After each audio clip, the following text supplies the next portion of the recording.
આ લાઈટ ને શું થયું? કાકા, ઓ કાકા, લાઈટ ને શું થયું? આ ગામવાળાઓના કામ જ એવા છે, ખબર નહીં લાઈટ ને શું થઈ ગયું. હું આવું? ના ના.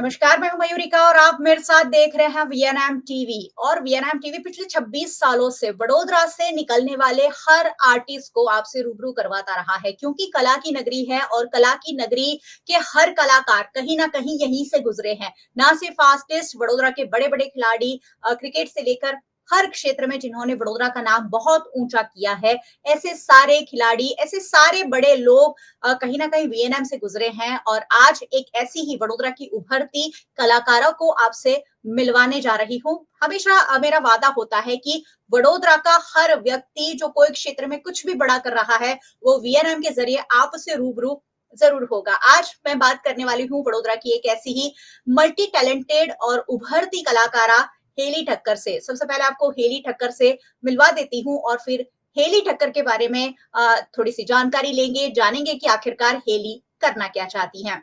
हेली, बहुत बहुत स्वागत है आपका वीएनएम टीवी पर। Hi, thank you for having me. हेली वैसे तो बहुत कुछ करती हैं और हेली से ही जानेंगे कि हेली क्या करती हैं। हेली वडोदरा की स्टूडेंट है, हेली वडोदरा में रहती हैं और हेली ठक्कर को हाल ही में हमने झमकुड़ी फिल्म में देखा था। और झमकुड़ी जिस जिनको लोगों को गायब कर देती है, उसमें हेली भी थी, राइट? हाँ जी, बिल्कुल, उसमें से एक मैं भी थी। जी, बिल्कुल। तो आजकल गुजराती फिल्म इंडस्ट्री बहुत ज़्यादा बदल गई है और अब गुजराती फ़िल्में देखना ना सिर्फ़ गुजराती लोग, लेकिन देश भर में पसंद किया जा रहा है और ऐसे में आर्टिस्ट जो हैं, उन्हें भी अच्छा खासा मौका मिल रहा है। हेली ठक्कर का जन्म कहाँ हुआ और किन सपनों के साथ वो माया नगरी मुंबई पहुँची, ये सारी चीज़ें जान लेते हैं। हेली, बेसिक से शुरू करते हैं। कहाँ आप का जन्म हुआ और किन सपनों के साथ, कहाँ स्कूलिंग हुई और किन सपनों के साथ आप आगे बढ़े? मेरा जन्म वडोदरा सिटी में ही हुआ है। मैंने अच्छा। पोस्ट ग्रेजुएशन सब कुछ बड़ौदा से ही किया है। एसवीआईटी इंजीनियरिंग कॉलेज से मैंने इंजीनियरिंग करी है। जी। उसके बाद मुझे था, ऑब्वियसली मुझे एक्ट्रेस तो 9th स्टैंडर्ड से बनना था। अच्छा, आपने पढ़ाई इंजीनियरिंग की और फिर आप है अभी एक्टर? हाँ, बहुत सारे एक्टर्स इंजीनियरिंग से है, तो आई फील अब ये कॉमन हो गया है। ओके। जी, जी, जी। तो मुझे था कि मैं किसी तरह मुंबई आ जाऊँ कुछ भी करके। तो फिर मैंने पोस्ट ग्रेजुएशन करा। चाहते मैं पुणे पहुँची, फिर भी मुंबई तो नहीं पहुँची। जी। फिर पोस्ट ग्रेजुएशन के बाद मुझे एक जॉब मिली और उससे फिर मैं मुंबई आ गई। हुँ। तो 9 to 6 में अपना जॉब करती थी और 6 o'clock के बाद मैं एक्टिंग क्लास जाती थी, जो 11 बजे तक चलती थी, क्योंकि मुझे देखना था एक्टिंग करनी तो है, पर आती है कि नहीं है। जी, जी, बिल्कुल। वहाँ तो आप पहुँची, लेकिन उससे पहले पेरेंट्स ने कैसे अलाउड किया? क्योंकि एक्टिंग एक ऐसा फ़ील्ड है जहाँ पेरेंट्स जल्दी से अलाउड ही नहीं करते हैं। उन्हें लगता है कि वो फ़ील्ड शायद अच्छा नहीं है, तो बहुत सारे पेरेंट्स नहीं भी अलाउड करते हैं, तो आपने मुंबई तक का रास्ता कैसे खोजा? मैंने बताया थोड़ी, अभी तो मैंने कुछ सालों पहले ही बताया कि मुझे अच्छा। वो भी मैं एक सीरियल में आई कलर्स की शूट ओह! करके, तब उन्हें पता चला कि ओह! इसे तो एक्टिंग करनी है। ओह! आई फील मेरे तो पापा मतलब तो तब तक आपने सब कुछ अपने आप ही सीखा और अपने आप सीखते रहे? हाँ, हाँ, मेरा हमेशा से था कि जॉब स्टेबल रहे, फिर एक्टिंग मैं आस-पास कर लूँगी। जी। फिर 3 साल पहले मैंने करेज गैदर किया कि अब सब छोड़ दूँगी और सिर्फ़ एक्टिंग पे फ़ोकस करूँगी।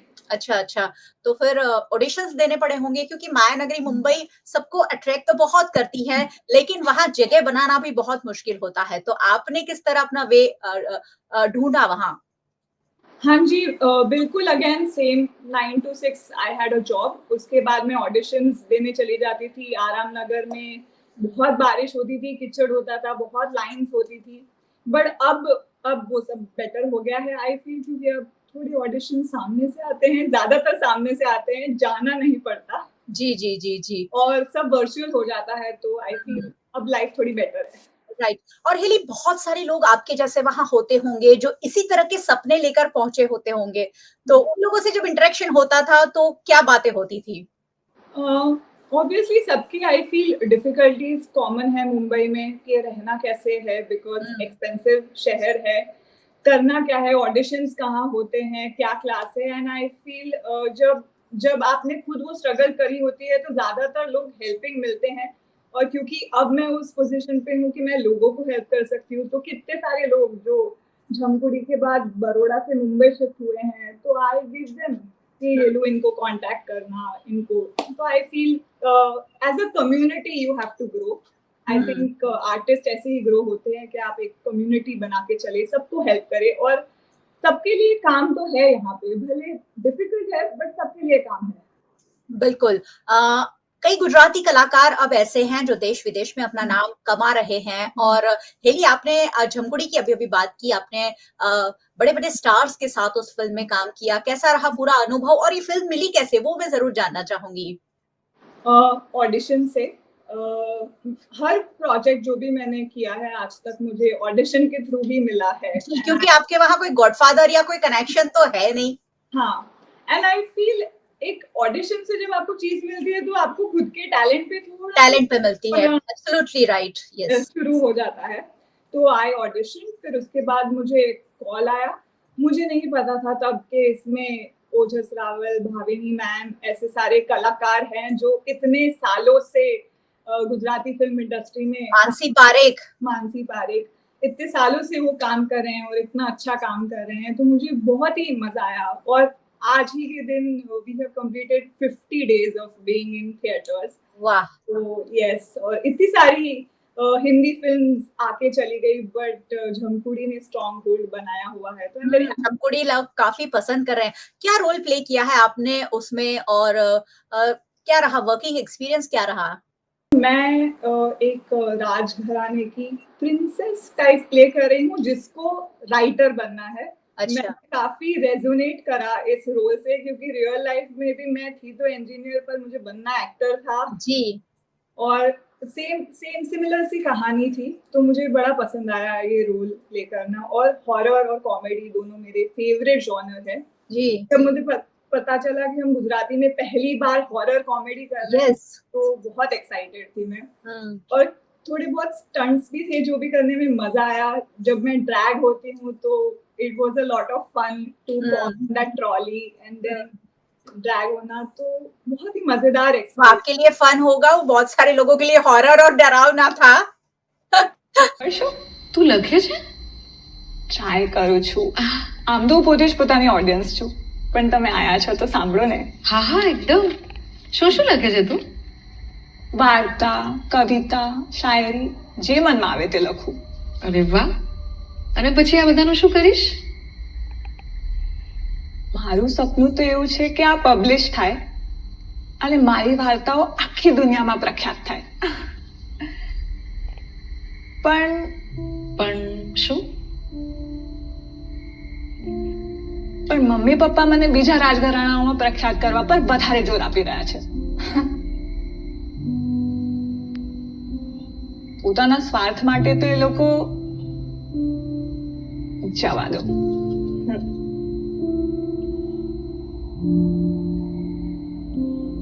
કોનું સાંભળું કોનું નહીં કઈ ખબર નથી પડી રહી। હું કહું?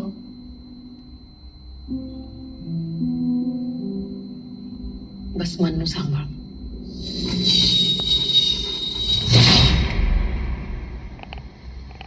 આ લાઈટને શું થયું? કાકા, ઓ કાકા, લાઈટને શું થયું? આ ગામવાળાઓના કામ જ આવા છે, ખબર નહીં લાઈટને શું થઈ ગયું। હું આવું? ના ના, कहाँ इस फिल्म की शूटिंग हुई और किस तरह के एक्सपीरियंस, इससे पहले आपने क्या क्या किया है, कौन से सीरियल, कौन से फिल्में, क्या क्या किया है?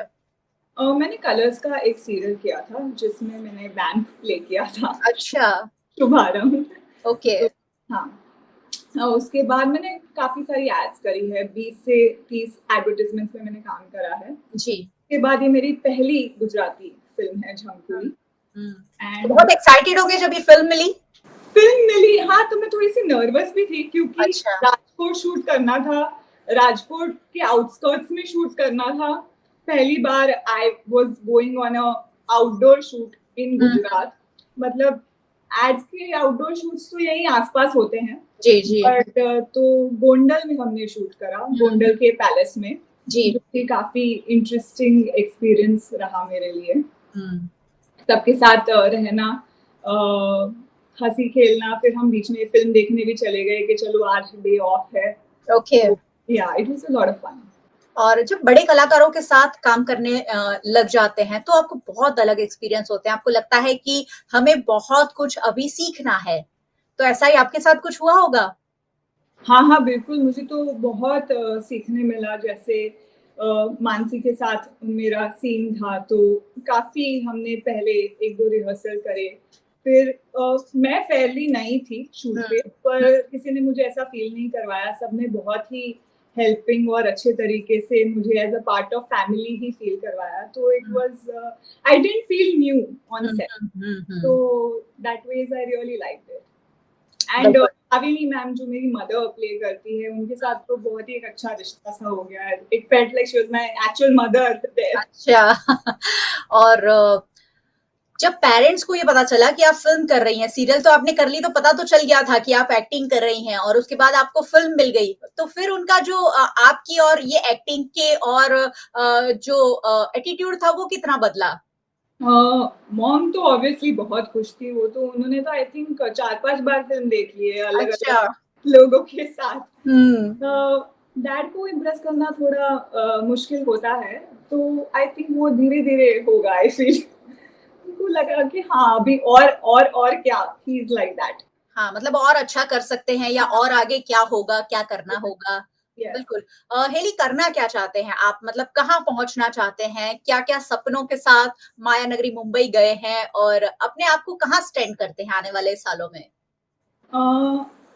आई फील क्योंकि अब तो रीजनल फ़िल्म्स, हिंदी फ़िल्म सब कुछ एक समान हो गया है, तो जी। ऐसा नहीं है कि बॉलीवुड एम है। आई फ़ील कोई भी रीजन की आप अच्छी फ़िल्म करें, तो वो लोगों लोगों तक पहुँच ही जाती है। हुँ। तो और फ़िल्मों ने मेरी लाइफ़ में बहुत इम्पोर्टेंट रोल प्ले करा है, तो मैं चाहती हूँ कि मैं ऐसी फ़िल्मों का हिस्सा बनूँ, जिसको देख के लोग इंस्पायर हो, जिसको देख के लोगों को फ़ील हो कि हाँ, ऐसा कुछ करना है लाइफ़ में, जैसा मुझे फ़ील हुआ था जी। फ़िल्में देख के, और इस वजह से मैं यहाँ पे हूँ। तो अगर ऐसा मैं किसी और को फ़ील करवा सकूँ, तो बस इतना सा ख्वाब। इतना सा ख्वाब, लेकिन ये ख्वाब बहुत बड़ा है, और इस ख्वाब को पूरा करने में बहुत ज़्यादा मेहनत लगती है, ये हम सबको पता है। गुजराती फ़िल्म इंडस्ट्री जिस तरह से ग्रो कर रही है, अलग-अलग कंटेंट के साथ फ़िल्में बन रही है, वो काबिल-ए-तारीफ़ है। क्या कहेंगे उस पर, जिस तरह के कंटेंट के साथ? क्योंकि आपने कहा कि हमने पहली हॉरर मूवी बनाई, हुँ, कॉमेडी तो हो ही रहा था, एक्शन भी हो रहा था। वो पुराने गाँव में जो पिक्चर होती थी, वो तो अब बहुत ज़्यादा बदल गई हैं, क्योंकि हुँ। सिर्फ़ गाँव में उस वक़्त की पिक्चरें हुआ करती थी, अब हर तरह के कंटेंट के साथ फ़िल्में बन रही हैं। क्या कहना चाहेंगी गुजराती फ़िल्म इंडस्ट्री जो ग्रो कर रही है उसके बारे में? बिल्कुल, आई फ़ील रोमांस और कॉमेडी तो गुजरातीज़ के ब्लड में है, लाइक खून में है, तो वो तो हुँ, हम अच्छा ही करते आ रहे हैं। आई फ़ील वो तो कोई भी गुजराती अच्छा करेगा, बट जी, अब हमने एक्सप्लोर करना शुरू करा है। वश जो कि एक हॉरर फ़िल्म आई थी, जिसका हिंदी रीमेक भी बना, जी। शैतान। आई फ़ील तो गुजराती इंडस्ट्री बहुत ही ज़्यादा ग्रो कर रही है। अभी बिल्डर बॉयज़ जो कि अलग विषय विषय पे है, तो आई फ़ील अभी हमने इतना ज़्यादा एक्सप्लोर करना शुरू किया है, तो अभी आई फ़ील पिक्चर तो अभी शुरू हुई है गुजराती इंडस्ट्री में, एंड आई एम वेरी बिल्कुल। एक्साइटेड। हुँ। आपका जॉब प्रोफ़ाइल काफ़ी अलग है। आप एड्स करती हैं, सीरियल्स करती हैं, फ़िल्में करती हैं, तो क्या इसी तरह से आगे बढ़ना चाहते हैं? क्योंकि आपने ये पूछा, मैं बताना जब मैं झमपुरी के प्रीमियर में गई, तो हुँ। जैसे ही मैं एंटर हुई, इतने सारे लोग मेरे साथ पिक्चर खिंचवाने आ गए, और मेरे दिमाग में था कि इनको कैसे पता कि मैं एक्ट्रेस हूँ। अच्छा। उन्होंने फ़िल्म देखी थी एक राउंड का, हुँ, हुँ, हुँ। पर मेरा रोल मुझे लगा छोटा-सा ही है। I was very excited, but it was a small part. हुँ, हुँ। पर उससे मुझे रियलाइज़ हुआ कि कोई भी रोल छोटा या बड़ा नहीं होता, बस यादगार होना चाहिए। तो हुँ। आई फ़ील वैसे ही कुछ मैटर नहीं करता, आप सीरियल करो, ऐड करो या पिक्चर करो। आई फ़ील अगर आप एन्जॉय कर रहे हो, और अगर आपने ईमानदारी से इमोशंस को जिया है, तो वो तो कन्वे हो जाता है। हुँ। It doesn't matter which medium और what job you are doing. और मुझे लगता है आप इंडस्ट्री में डिफरेंट लोगों की जरूरत है। खूबसूरत लोग तो यहाँ बहुत सारे हैं, लेकिन जो डिफरेंट पर्सनालिटी के साथ आते हैं, शायद उनके लिए अलग अलग रोल डिजाइन होते हैं, राइट? बिल्कुल, आज इंडस्ट्री इतनी ओपन हो गई है कि ऐसा नहीं है कि आपकी हाइट 5 से ज्यादा मुझे लग रहा है आपकी हाइट भी अच्छी है। यस क्या आई एम है? 5'8". ओहो, it's too tall. Yes, I am a tall person. हाँ, हाँ। तो ये जो ऊंचाई है 5'8", मतलब it's almost near to Amitabh Bachchan. तो ये जो हाइट है वो कभी बाधा बनती है कि नहीं? अब तक तो नहीं, अब तक तो एडवांटेज ही मिला है। लाइक जब मैं कमरे में एंटर होती हूँ तो मोस्टली लोग सर उठा के देखते हैं अलग पर्सनालिटी, सर उठाकर बात करते हैं, राइट, एब्सोल्युटली राइट। तो मजा आता है। अब तक तो ऐसा नहीं हुआ है कि हाइट बॉदर करती है, स्पेशली क्योंकि अब मैं बॉम्बे में, मुंबई में रहती हूँ, तो यहाँ पे हाइट एडवांटेज ही होती है। जी, जी। अ, मुंबई का अपना एक स्ट्रगल है, वो भी आपने फेस किया होगा। या ये इंटरव्यू करने से पहले मुझे ऐसा लगा था मेरी छत लीक ना करने लगे, क्योंकि 2 दिन से वो लीक कर रही थी। ओके, क्योंकि बहुत बारिश है मुंबई में। बहुत ज्यादा बारिश है। हम्म। बट ट्रेन में आना जाना। हाँ हाँ, वो सब मैंने करा है, क्योंकि मैं जॉब ग्रैंड रोड में करती थी, जो मेरे घर से बहुत दूर है। तो ट्रेन में आई आई गई हूँ, पर मुझे कभी ऐसा फील नहीं हुआ कि वो मैं ट्रेन में जा रही हूँ या ऐसा कुछ मैंने कभी फील नहीं किया। मुझे शुरुआत से ही मुंबई अपने घर जैसा लगा है और काफी वेलकमिंग हुआ है। हाँ, मेरा लाइफस्टाइल यहाँ पे बहुत डिफरेंट है बड़ौदा से, जमीन अच्छा। आसमान का फर्क है। But hmm. आई फील कुछ पाने के लिए कुछ खोना तो पड़ता है। बिल्कुल। और अब पेरेंट्स कितने खुश है? पेरेंट्स बहुत खुश है, पर अभी भी उनको ऐसा है कि और क्या आगे इस अभी आपको उन्हें बहुत इम्प्रेस करना पड़ेगा। वो बहुत ज्यादा, वो इतनी जल्दी खुश नहीं होते। बिल्कुल। चलिए, आखिरी एक सवाल मैं पूछना चाहूंगी। बहुत सारे लोग फिल्मों में जाना चाहते हैं, सीरियल्स में जाना चाहते हैं, अलग अलग एड एडवर्टाइजमेंट करना चाहते हैं, लेकिन सफलता बहुत कम लोगों को मिलती है। आप ऑडिशन देते होंगे तो आपको भी पता होगा कि हजारों लोग ऑडिशन देते हैं, उसमें सिलेक्ट 2-4 लोग होते हैं। तो जो स्ट्रगलर्स होते हैं, जो अपने सपनों को, मुंबई, बहुत सारी लड़कियां ऐसी है जो सोचती है हम मुंबई जाएंगे और हीरोइन बन जाएंगे, क्या ये संभव है? देखिए, आई फील जैसे मैंने अभी बताया, कुछ पाने के लिए कुछ खोना पड़ता है। ये इंडस्ट्री में आपको बहुत ही ज्यादा पेशेंस चाहिए होगा। ऐसा नहीं है कि आप आज आए और कल आपको काम मिल गया। कल काम मिला भी तो उसके बाद नहीं भी मिल सकता। तो बहुत ही ज्यादा पेशेंस की जरूरत है। जी। और कोई बात नहीं, अगर आप हीरोइन नहीं भी बन पाए तो आई मीन सबका हीरोइन बनना जरूरी नहीं है। आपने, क्योंकि it is not possible. And I feel जो लाइफ आपको पीछे छोड़नी पड़ती है उसका इम्पोर्टेंस भी उतना ही है जितना इसका है। तो आई फील वो तो लोग पे है कि आप क्या करना चाहते हैं, कि अगर आपको ये ट्रेड ऑफ करना है इस जिंदगी के लिए, क्योंकि बहुत कुछ करना पड़ता है। जी, बिल्कुल। जैसे आपको हमेशा शेप में रहना पड़ता है।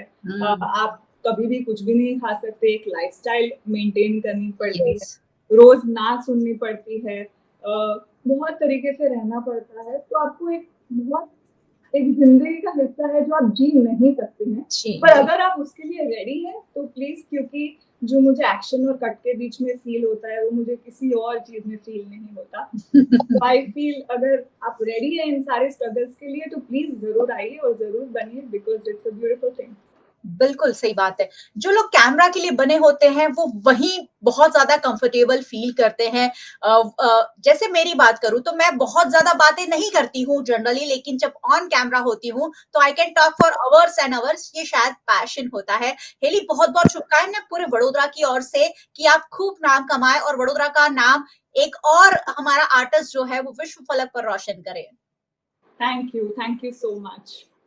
वीएनएम टीवी पर जो व्यूअर्स आपको देख रहे हैं उनका प्यार आपको मिलता रहे। हेली, बहुत बहुत शुक्रिया हमारे साथ जुड़ने के लिए। Thank you so much for having मी। और बहुत बहुत शुक्रिया आप सभी दर्शकों का हमारे साथ जुड़ने के लिए। वैसे आपको हमेशा जुड़ते रहना है क्योंकि यहाँ ऐसी ही इंटरेस्टिंग बातें हम आपके लिए लेकर आते हैं जो देखकर, सुनकर, जानकर आपको भी मजा आ जाएगा। वीएनएम का यूट्यूब चैनल है, सब्सक्राइब कर लीजिए अगर नहीं किया है तो, और बेल आइकन प्रेस कर दीजिए ताकि वीएनएम का हर अपडेट सबसे पहले आप तक पहुंच सके। साथ ही आप हमें फेसबुक पर देख रहे हैं, शेयर जरूर कीजिए क्योंकि माया नगरी मुंबई में जाकर फिल्म स्टार या अभिनेता अभिनेत्री बनने के सपने बहुत सारे लोग देखते हैं। उनके लिए हेली की बातें काफी इंस्पिरेशनल हो सकती है। आप हमें ओटीटी प्लेटफॉर्म्स पर देख रहे हैं, डेली हंट, वोडाफोन टीवी, जियो टीवी और जियो टीवी फाइबर। 498 नंबर के चैनल पर वीएनएम टीवी को 24 घंटे लगातार देखा जा सकता है। देखते रहिए वीएनएम, जुड़े रहिए वीएनएम के साथ। नमस्कार।